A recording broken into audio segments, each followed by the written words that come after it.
오늘 설교는요, 몇 년 전에 한 일간지에 실린 에피소드를 같이 나누면서 시작하려고 합니다.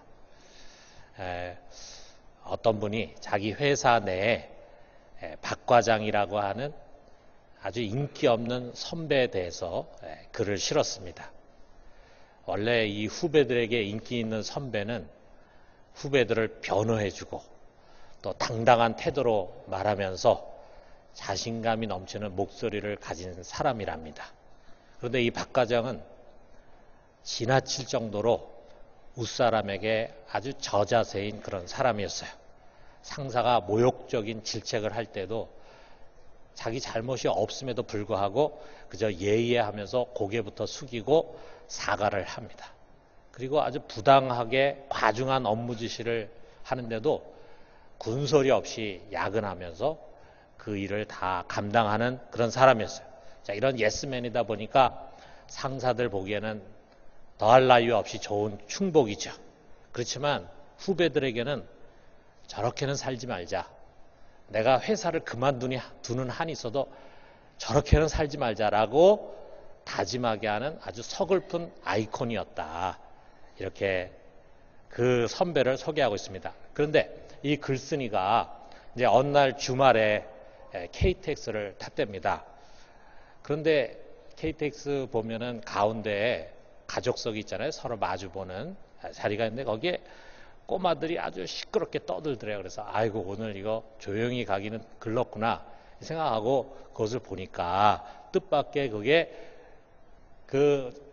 인기 없는 선배인 박 과장 가족이었대요. 4명이 앉는 좌석에 아이들 4명과 부부 2명, 그래서 6명이 꽉 끼어가지고 이제 비좁게 앉아 있었답니다. 그 박 과장이 4아이의 아버지라는 건 그때 자기가 처음 알게 됐대요.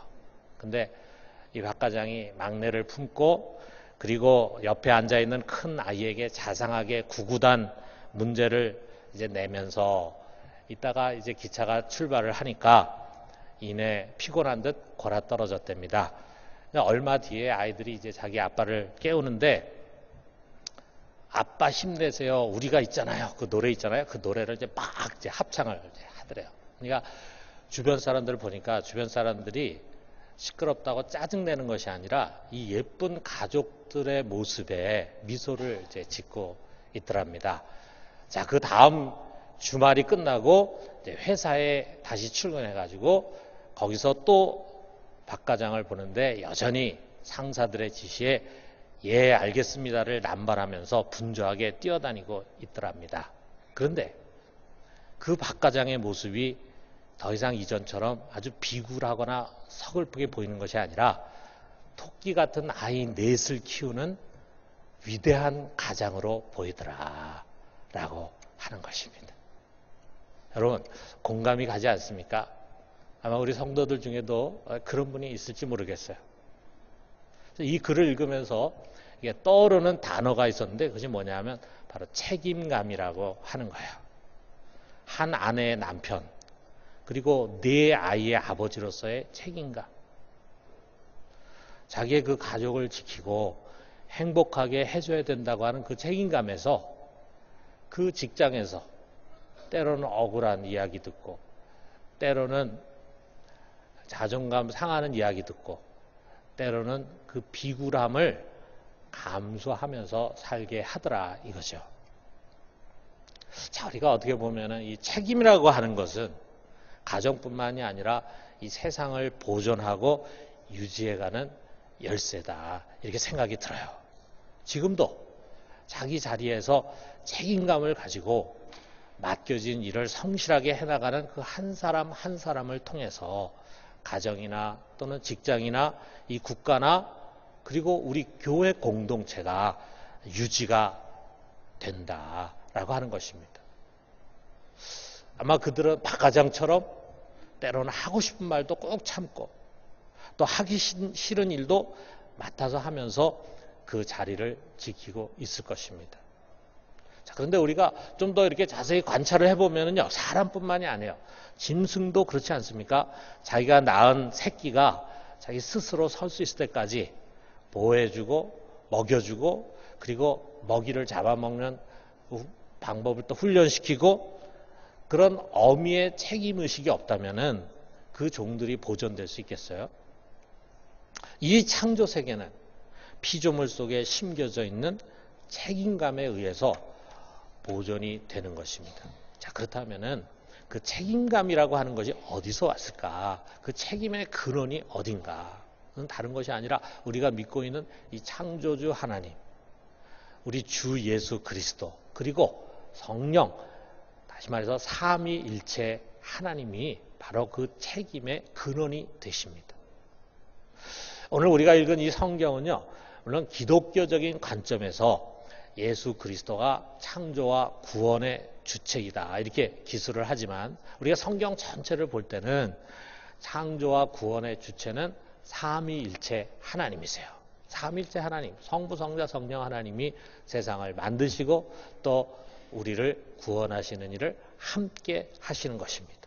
자, 이 하나님이 하늘과 땅에 보이는 것들과 보이지 않는 모든 만물을 만드셨어요. 그리고 그 모든 만물 중에 특별히 그 중심에 우리 인간이 있습니다.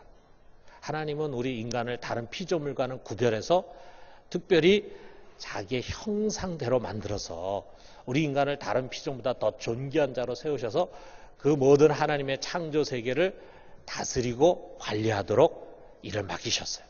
그리고 그 창조 세계를 보존하는 데 필요한 권세를 허락하시고 때로는 통치자를 세우셨습니다. 이것이 여기에 16절과 17절의 말씀이에요. 자, 이처럼 하나님과 하나가 되고 하나님과 조화가 돼서 자유롭고 생명이 충만했던 만물이 죄로 말미암아, 인간이 죄를 지음으로 말미암아, 죄가 이 세상에 들어옴으로 말미암아 하나님과 분리가 되면서 아주 비참한 존재로 전락하게 된 것입니다. 먼저 우리 인간부터 하나님의 자녀와 피조물 이전에 이제 죄와 사망의 종으로 그 지배 아래서 비참하게 살아가다가 결국에 마지막에 가서는 심판받고 영원한 멸망을 받을 수밖에 없는 운명에 처해지게 됐어요. 모든 인간이 다 똑같습니다. 인간뿐만이 아니에요. 우리 모든 피조 세계가 다 똑같습니다. 로마서 8장에 보니까 그들은 허무한 데 굴복해 있고 썩어짐의 종로로 타면서 고통을 겪고 탄식하고 있다. 이렇게 이 세상의 피조물에 대해서 말하고 있습니다.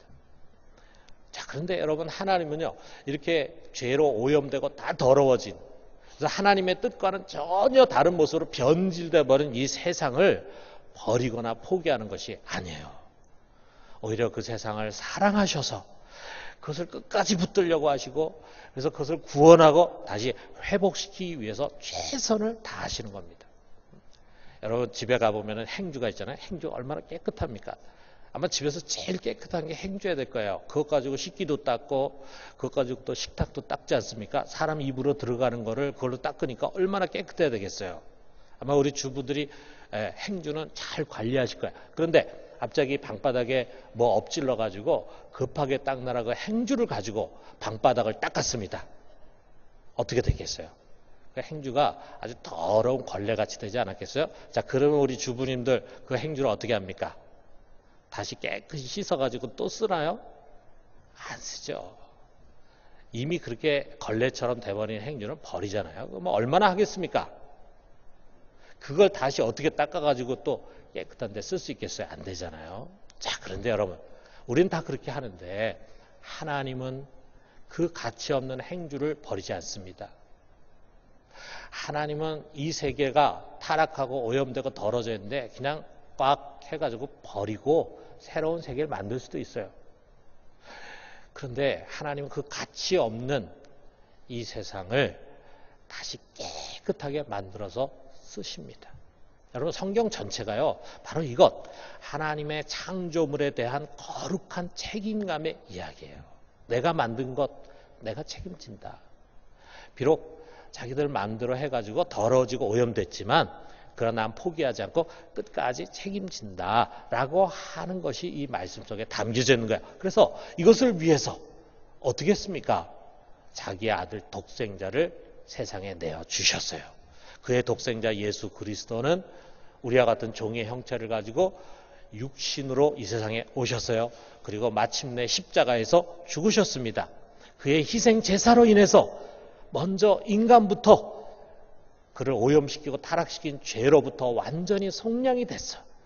죄가 없는 의인과 거룩한 자가 돼가지고 하나님과 화목을 하게 된 것입니다. 여기 21절에서 22절이 바로 그 말씀인데, 전에 악한 행실로 멀리 떠나 마음으로 원수가 되었던 너희를 이제는 그의 육체의 죽음으로 말미암아 화목하게 하사 너희를 거룩하고 흠없고 책망할 것이 없는 자로 그 앞에 세우고자 하셨으니, 다시 우리를 깨끗하게 만들어서 거룩하게 만들어서 이제 하나님과 하나 되는 화목한 존재로 만들려고 하셨다 이거예요. 자, 그런데 여러분, 인간만이 아닙니다. 예수 그리스도의 거룩한 십자가의 보혈이 인간만을 구원하고 인간만을 하나님 앞에 화목한 존재로 세우는 것이 아니에요. 모든 피조물을 썩어짐의 종로로 돼서 해방시켜서 다시 하나님과 화목하게 하는 길을 열어주셨어요. 여기 20절에 보니까 그의 십자가의 피로 화평을 이루사 만물, 곧 땅에 있는 것들이나 하늘에 있는 것들이 그로 말미암아 자기와 화목하게 되기를 기뻐하십니다. 자, 그럼 여기에 이 화목이라는 말, 화해라고 하는 말이 참 중요한 말입니다. 죄로 인해서 하나님과 분리되었던 세상 만물이 이제 그리스도로 말미암아 하나님과 화목하게 돼.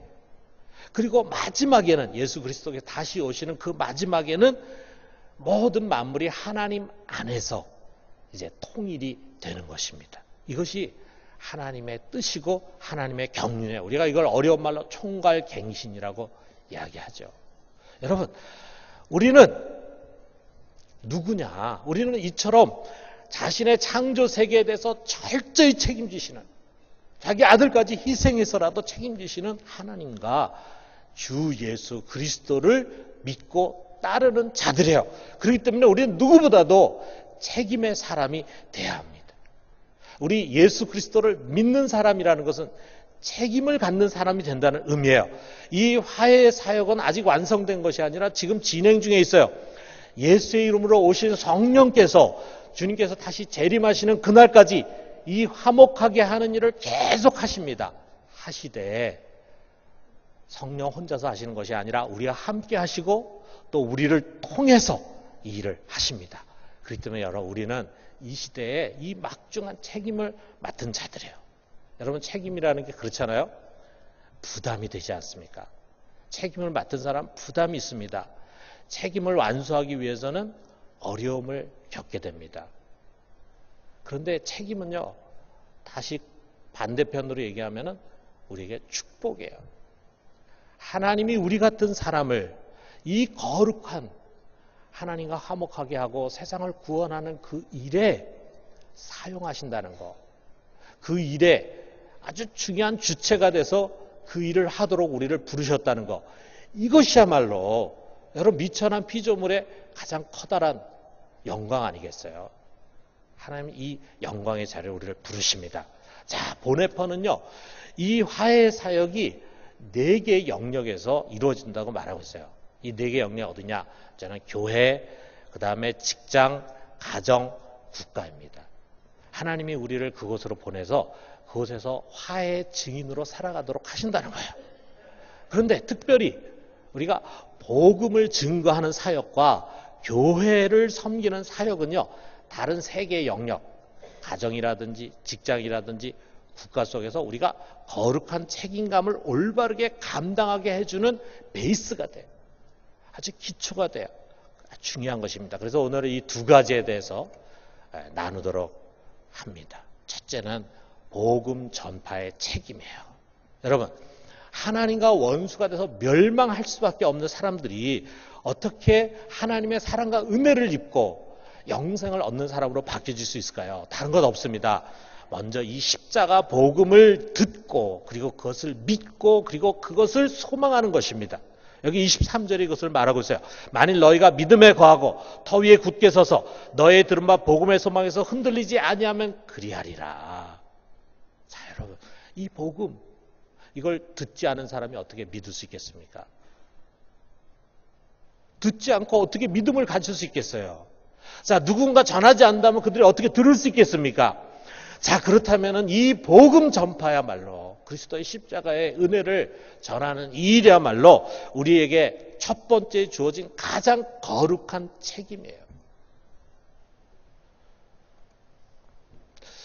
아까도 얘기했지만 이 책임이라고 하는 것에는 부담과 어려움이 따르잖아요. 전도도 마찬가지입니다. 여러분, 전도 어렵죠. 부담이 되기도 하죠. 그렇지만 우리는 이것을 해야 합니다. 우리에게 주어진 책무입니다.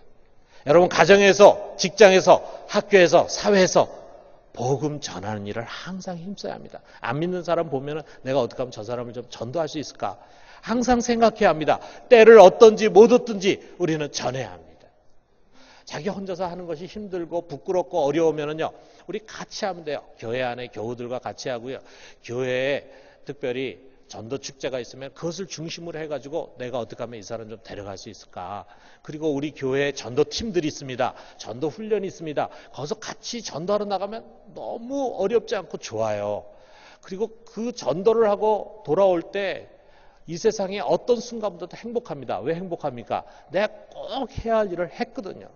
여러분, 나에게 꼭 주어진 과제를 안 하고 있으면요, 마음 한 곳에 항상 찜찜합니다.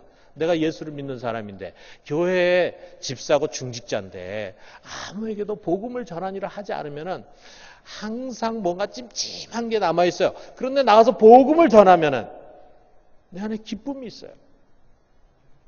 아울러 우리는 선교에 힘써야 합니다. 선교사를 보내고 지원하고, 그리고 가급적이면 우리가 직접 선교지를 방문해서 짧은 기간이지만 거기에 선교에 직접 동참해. 그러한 일을 우리는 해야 합니다. 여러분, 우리가 해야 합니다. 나의 일입니다. 누군가의 일이 아닙니다. 선교사의 일이 아닙니다. 나의 일입니다. 여러분, 이 거룩한 책임감을 갖고 부지런히 열심히 복음을 전하는 우리 모두가 되기를 주님의 이름으로 축원합니다. 두 번째로는 지역 교회를 세우는 책임이 있어요. 여러분, 하나님과 죄인된 인간 또는 죄로 오염된 이 만물을 화목하게 하기 위해서 우리 주님께서 하신 가장 중요한 일 중에 하나가 뭐냐면 이 땅에 그의 몸된 교회를 세우셨어요. 18절에 보니까 그는 몸인 교회의 머리시라 그랬어요. 이 교회에 다 불완전하고 부족한 사람들 모여있지만 여기에 완전하신 주님이 머리가 되세요. 그렇기 때문에 이 땅에 있는 교회는 어두운 세상의 빛이고 썩어가는 세상의 소금입니다. 다시 말해서 교회야말로 세상을 구원하고 섬기는 축복의 통로예요. 여러분, 건강하게 세워진 지역교회 속에서는요, 교인들이 바르게 양육이 되고 그럴 때 그들이 속한 가정과 직장과 국가에서 올바른 섬김을 하게 됩니다. 반면에 교회가 병들게 되면은요, 교회로서의 기능을 제대로 하지 못합니다. 그렇게 될 때 정말 세상을 위하고 세상을 섬기는 교회가 될 수가 없어요. 이 교회가 얼마나 중요합니까? 그렇기 때문에 우리는 다른 무엇보다도 교회에 대한 거룩한 책임감을 가져야 합니다. 거기에 가장 본이 되는 분이 누구냐면 바로 바울이에요. 바울이 오늘 여기 우리가 읽은 성경의 마지막 부분 24절, 25절에서 그것을 우리에게 가르쳐줍니다. 우리 같이 한번 읽어봅시다. 나는 이제 너희를 위하여 받는 괴로움을 기뻐하고 그리스도의 남은 고난을 그의 몸된 교회를 위하여 내 육체에 채우노라. 내가 교회의 일꾼 된 것은 하나님이 너희를 위하여 내게 주신 직분을 따라 하나님의 말씀을 이루려 함이니라. 자, 이 성경을 좀 쉽게 풀어서 한다면 이런 말이에요. 하나님은 나를 말씀으로 교회를 섬기도록 사역자로 세우셨다. 그런데 교회 사역에는 많은 수고와 헌신이 요구되고 괴로운 일도 있기 마련이다. 나는 교인들을 위해서 이런 괴로움을 기쁘게 감당하겠다. 그리고 교회를 하면서 겪는 고난은 주님이 남기신 고난으로 여기고 기꺼이 감수하겠다. 그런 말이에요. 그러니까 바울은요, 누구보다도 이 교회의 소중함을 알고 있었고 그렇기 때문에 교회에 대한 거룩한 책임감에 사로잡힌 사람이었습니다. 여러분, 교회는 그야말로 복음의 전척이지 아닙니까? 이 교회에서 하나님 모르던 사람이 하나님 만나요. 그리고 하나님을 점점 믿고 신뢰하게 돼. 그리고 하나님과 사귈 수 있는 길을 가르쳐 줍니다. 하나님의 군사들이 일주일 동안 세상에 나가서 열심히 싸우다가 때로는 이런저런 상처도 받고 어려움을 겪은 사람들이 이 교회로 와서 여기서 치유가 되고 회복이 됩니다. 이들을 말씀으로 가르치고 훈련하고 성장시켜서 또 다시 세상으로 파송하는 거예요. 이런 사역을 감당하는 교회를 우리는 사랑하고 잘 섬겨야 합니다. 교회는 한두 사람에 의해서 세워지는 게 아니에요. 우리 각자가 하나하나의 벽돌들이 돼가지고 건강한 교회를 세워가는 것입니다. 여러분, 이 교회의 주인 되시는 성령은요, 우리 각 사람에게 은사를 주시고 직임을 주셨어요. 그것으로 다른 사람을, 다른 지체를 섬기라는 거죠. 그래서 탄탄한 교회를 이뤄가라는 거죠. 여러분, 이 예배를 한번 생각해 보세요. 이 예배가 그냥 드려지는 게 아니잖아요. 이 예배를 드리기 위해서는요, 수많은 사람들이 각자 자기의 맡겨진 영역에서 최선을 다해서 준비하는 거예요. 그렇기 때문에 이 예배는 마치 오케스트라, 관현악단의 연주처럼 하모니를 이루어가지고 하나님께 영광을 돌리게 되는 것입니다. 이와 같이 여러분, 교회에 지체된 우리 모두는요, 하나님으로부터 세움받은 자리가 있어요. 맡겨진 사역이 있습니다. 가르치는 자는 가르치는 일로, 섬기는 자는 섬기는 일로, 다스리는 자는 다스리는 일로 그 일을 신실하게 하는 것입니다. 어떤 사람은 어린 신자, 이제 막 교회에 온 초신자를 보호하고 양육하는 일을 해요. 어떤 사람은 교회 안에 연약한 자를 잘 격려하는 일을 잘합니다. 어떤 사람은 규모가 없는 사람을 잘 권면해가지고 바르게 서도록 도와줍니다. 하여간 우리 모두는 이 교회 안에서 크건 작건 사역을 해야 합니다. 왜? 이 교회야말로 이 시대에 하나님의 일을 이루는 가장 중요한 기관이기 때문에요. 또한 모든 교회 회원들은 모두가 다 재정에 대한 책임을 갖고 있습니다. 여러분, 우리가 예배드리기 전에 들어오면서 헌금을 하는데 그 헌금은 하나님께 대한 감사와 사랑과 헌신을 표하는 거죠. 그러나 그것만이 아닙니다. 우리가 구약 성경을 보면은 헌금에 대한 이야기가 나와 있는데 그것은 교회 공동체, 이스라엘 공동체를 세우기 위한 책임에서 하는 거예요. 교회는 교인들의 헌금을 가지고 목회자와 직원들이 성도들을 섬기는 사역에 전념할 수 있도록 그들의 생활비를 제공합니다. 그리고 예배당을 비롯해서 교육과 교제를 위한 물리적인 공간들을 만들어갑니다. 전도하고 선교하고 어려운 사람 구제하고 우리가 못하는 사역을 하는 외부 기관들을 또 우리가 지원하고 도와줍니다. 다시 말해서 세상을 화목하게 하는, 세상과 화목하게 하려고 하는 이 하나님의 거대한 뜻과 경륜을 이뤄가는 일에 재정은 반드시 필요합니다. 그렇기 때문에 교회의 지체가 된 우리는요, 억지로나 강요가 아니라 거룩한 책임감을 가지고 자원해서 즐거움으로 헌금하는 것입니다. 고린도후서 9장 7절에 이 헌금의 자세를 바울이 이렇게 잘 이야기하고 있어요. 뭐라 그러냐면 각각 그 마음에 정한 대로 할 것이요 인색함으로나 억지로 하지 말지니 하나님은 즐겨내는 자를 사랑하시느니라. 하나님의 마음을 우리에게 전해주고 있어요. 물질과 관련된 하나님의 마음은 즐겨내는 자를 사랑하신다. 그리고 이 재정에 대한 책임에 있어서는요, 공평하게 나뉘어져야 합니다. 재물이 많은, 교회 안에 재물이 많은 성도가 있어요. 그런 재물이 많은 성도는 더 많은 재정적인 책임을 져야 합니다. 교회 안에 가난한 성도들이 있습니다. 재물이 적은 성도는 적게 감당하는 것입니다. 이것이 공평한 거예요. 그렇기 때문에 구제받을 만큼 가난한 분이 아닌 한 진정 예수를 믿는 교인이라고 한다면 자신의 능력에 합당하게 헌금을 해야 합니다. 재정적인 책임을 함께 나눠야 합니다. 그래서 교회가 건강하게 세워질 뿐만 아니라 마땅히 해야 할 일을 잘할 수 있도록 도와줘야 합니다. 여러분, 이것이 이 시대에 하나님 우리에게 요구하는 거룩한 책임감입니다. 그 외에도 우리는 좋은 교회를 세워가기 위해서는요, 정말 섬세하게 생각하고 노력해야 할 것이 많아요. 교회는 구조가 그냥 조직이 아니라 유기체입니다. 생명과 같아요. 생명과 같은, 생명이라는 것은 예민하잖아요. 섬세하잖아요. 조금만 우리가 잘못하면 병들 수 있잖아요. 상처받을 수 있잖아요. 교회가 그렇다 이거죠. 그래서 우리가 교회를 섬길 때 많은 것을 생각하고 내가 해야 할 말, 하지 말아야 할 말을 잘 생각하고 그리고 교회를 섬길 줄 알아야 합니다. 여러분, 우리는 교회 질서를 존중해야 합니다. 교회 지도자들을 귀하게 여기고 순종할 줄 알아야 합니다. 교회 공동체에 상처를 입히는 일을 하지 말아야 합니다. 우리의 게으름으로 교회가 무기력하게 되지 않도록 해야 합니다. 사랑하는 성도 여러분, 바울이 말한 바대로 교회를 섬기는 데는 많은 어려움이 있어요. 수고와 노력이 필요합니다. 또 헌신과 희생이 요구됩니다. 때로는 괴로운 일이나 힘든 일이 찾아옵니다. 그럴 때 뒤로 물러서거나 도망가면 안 됩니다. 그것은 책임 없는 것입니다. 여러분이 교회 사역을 하면서 겪는 고난을 그리스도께서 남기신 고난으로, 그리스도께서 나에게 맡겨주신 고난으로 여기고 그것을 감사함으로 기꺼이 감당하고 인내로 이겨내는 것입니다. 사랑하는 성도 여러분, 그래서 우리가 이 교회를, 건강한 교회를 잘 세워갈 때 하나님 이 교회를 통해서 그가 하고자 하는 이 거룩한 복음의 경륜을 이뤄갈 수 있어요. 우리가 부지런히 복음을 전합시다. 그리고 교회를 사랑하고 잘 세워갑시다.